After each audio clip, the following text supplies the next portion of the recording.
Novak Djokovic may be the prince of tennis, but he's also getting into the spotlight for his bizarre way of life and on-court injuries. It's famous that whenever he calls a medic in the middle of a game for an apparent injury, he always comes back stronger. Does he take the red pill or the blue? In this video, we'll talk about Daniil Medvedev mocking Novak for his injury during the match, and what's the deal with his injuries. First up, Novak Djokovic gets mocked by Daniil Medvedev for injury. The 26-year-old Russian protege lost his third match against the great tennis Serb, Novak Djokovic, since beating Novak for the 2021 US Open title. The Serbian star had his revenge multiple times, including his recent match against the Russian counterpart during Adelaide International. The top seed gave Medvedev a tough time in the semifinal match and was 6-3, 6-4 within 90 minutes. But there was something other than Daniil's loss to Djokovic that caught everyone's attention and didn't sit well with fans or experts. It was when the set was 5-2 that Djokovic took a medical timeout to stretch his hamstring. He also took a little physio on the court and was seen clutching his hamstrings. Fortunately, the Serbian found his rhythm as he regained control of the match after his respite, and the rest might have just been a blur for the Russian. He never found a way to get back in the game, but that did not stop the eagle-eyed fans from noticing Daniil's small gesture, which was a subtle hint to Novak's stint on the court. It looked like Daniil was clutching his hamstring and grinning while looking at his opponent. The onlookers immediately took it as an act of mockery towards Djokovic, who has had a streak of on-court injuries in the past. The small gesture could not escape the commentators, as Pete Odgers had to ask whether the Russian had an issue himself, or was he mocking Novak. His co-commentator agreed, but added that Medvedev had a wry smile, which could mean he was disappointed or hopeless of continuing his losing streak against Novak. Up next, Daniil Medvedev under fire for attempting to claim Novak's fake injury. As usual, when you try to downplay the world's favorite, you have to be ready to take the heat from the fans, especially on social media. When Novak clutched his hamstring during the match, Daniil was seen imitating the Serb with a smirk that seemed as if he was mocking his opponent of foxing. John Fitzgerald said in the commentary that if Novak picks up on that smile and acts, he won't appreciate it. The two tennis stars were apparently pretty much cool in the post-match presser, in which Novak explained that his injury wasn't too serious, and he took some anti-inflammatories and was good to go. Djokovic added that he didn't want to elaborate on the matter or reveal too much, just that if it was something serious, he wouldn't have been able to continue. The Serbian tennis star explained that he just needed a little medical timeout because he felt a pull on the hamstring. He mentioned that it started to feel okay after a few games, when it was warm enough. The 21-time Grand Slam champ assured the audience that injuries like these are not ideal, as they obviously occurred during the day-by-day play, and he'll have to see how he feels tomorrow, but he does hope to be in top-notch shape when he goes out for his next match. On the other hand, Daniil Medvedev was careful not to press the matter too much during his media talk. He took his loss like a champ and said that one has to believe in themselves, and whenever he goes against GOATs like Nadal or Novak, the only thing on his mind is to win. The Russian wasn't shy to mention that he did beat both the champs, highlighting the fact that he did win a slam against Novak. Following that, does Novak Djokovic allegedly exaggerate his injuries? When it comes to Novak Djokovic's past with injuries, the whole matter is quite scandalous and up for debate most of the time. In the past, he's been accused of pretending to be injured during matches or tournaments. His history of falling to the court in pain is dubious, and USA's Taylor Fritz once claimed during the Australian Open fixture in 2021 that if he had an abdominal tear, he wouldn't have kept playing. Well, Fritz did have a point. Either Novak's got Wolverine-level healing abilities, or he simply exaggerates them. But people did call his hamstring stretch a bit of a scare, considering the world #1 Carlos Alcaraz just pulled out of the tournament earlier in the day due to a hamstring issue. One can say that it could be Novak's sheer will and determination that he comes back strong from an in-game injury, but that is speculative,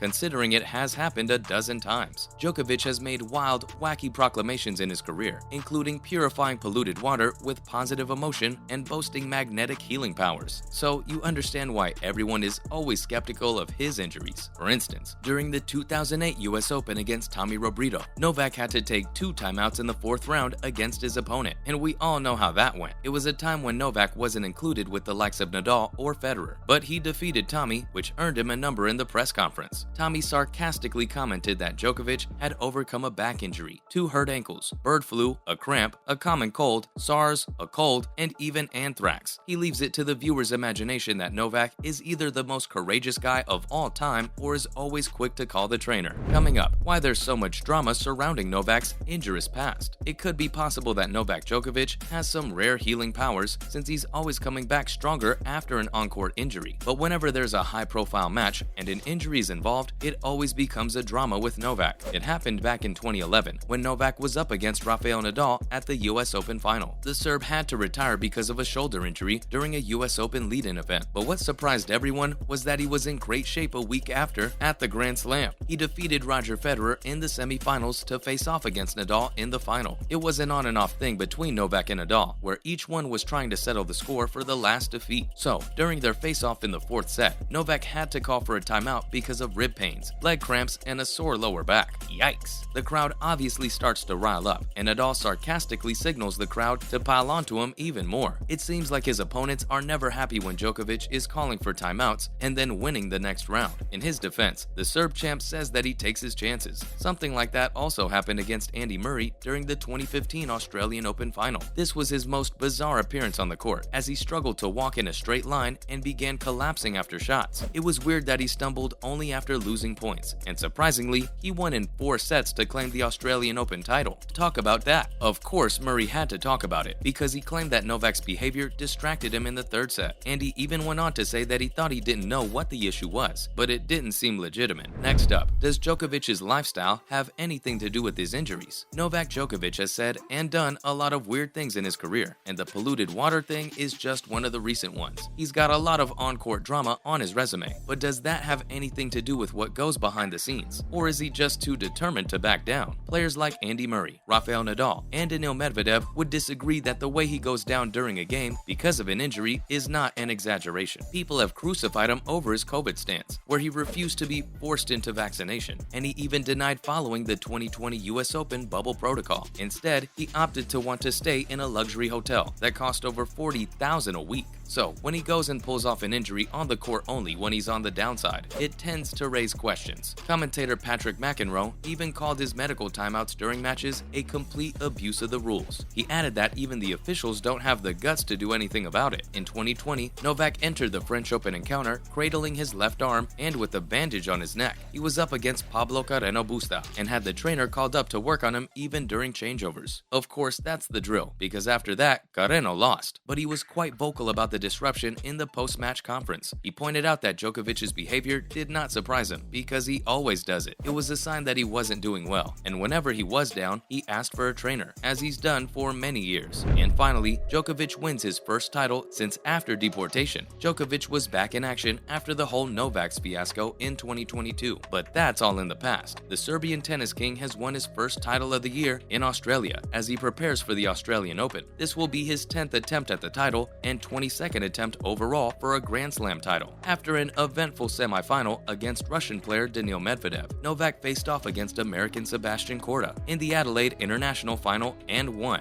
It was an amazing showdown to witness because the Serb was struggling after losing the first set. He seemed rather frustrated, gesturing at his player's box, but he made a comeback in the next set. He wrapped it up in the third set and bagged his 92nd tour-level trophy. This was the start Novak needed as he prepared himself for the mega event set to start on January 16th in Melbourne. And with that, that's a wrap on this video. Can Novak Djokovic grab his 22nd title at the Aussie Open? Let us know in the comments below. Make sure to give this video a thumbs up and subscribe to the channel for more videos like this. Thanks for watching, and we'll see you next time.